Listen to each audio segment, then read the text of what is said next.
Сәлем достар, сіздермен бірге Жайсан және бүгінгі сериямен нөмір 2 күлгін терезе деген қорқынышты әңгімені аударатын боламын. Орыс тілінен алынған. Енді бұны маған бір мисс Наргиза деген комментариядан жазды. Мына историяны аударшы деді.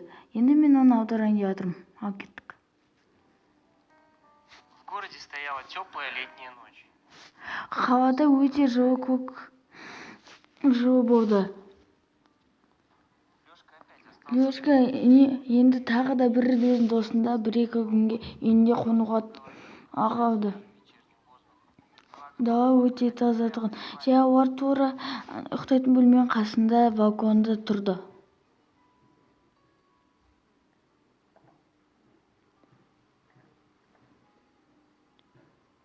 Қара, мынандай көлгін терезелер өте көбейіп баратыр. Иә, мен әжем айтты, бұндай лампаларды үйіне қоюға болмайды. Бұлар адамдарды өзгертеді. Ой, сен де шығармайтын жоқ дейді. Бұл бірінші өсімдікке арналған, екіншісінде адамды да өсімдікке айналдырады. Мен әжем айтты, ешқашан бұндай лампа қоюға болмайды. Сережа қасындағы дүрбіні алып, онымен қарамақшы болды. Оның әжесі оған өтірік соқты ма, әлде оны ұйықтату үшін айтты ма, немесе шын болып шықты ма, тексермекші болған.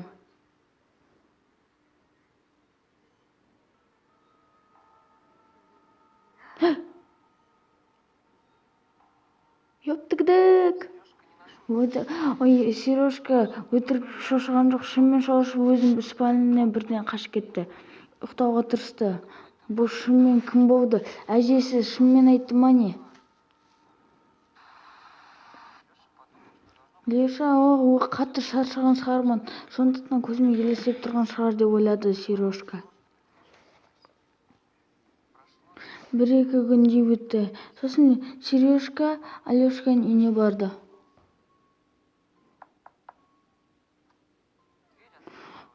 Алеша есікті ашты. Өте қорққан және ұйықтамаған тұр болды. Сен айттың ғой маған бір апта бұрын мұнда кел дейді Алешка. Мен бөлмеге кеттік. Мен саған бір әлі айтуым керек. Сережка жаймен де оның бөлмесіне барады. Квартирада біртүрлі иіс шығып тұрады. Ауа өте қысылып қалған.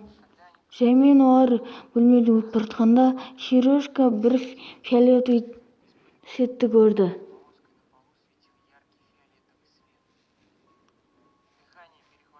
Өте қатты Сережка шошып Алешканың қасына ерді.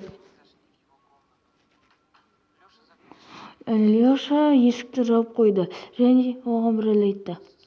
Тыңда, сен дұрыс айтсың, мен ата-анамдар бұл лампаны күтіп сатып алып өте қатты өзгеріп кетті. Олар маған ешқашан тамақ бермей жүр, өздері де жемейді, және өздерін біртүрлі сезінеді. Тек осы лампаға қарап тұрады, ешкімге мән бермейді, дейді Алеша. Осы лампаның қасына талай күн бойы отырады. Біреулер есікті ұрады, ашпақшы болады.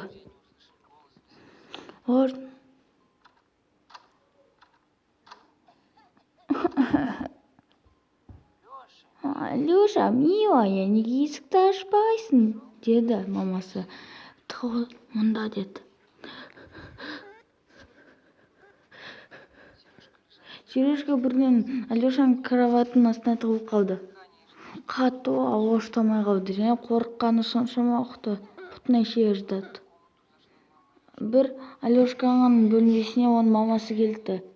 Және оның аяғы ұзын және қызарып кеткен және фиолетовый түсті болды. Алеша, қорықпа бізден, біз сені ренжітпейміз. Біз біліп қойдық, біздің үйімізге біреу келді.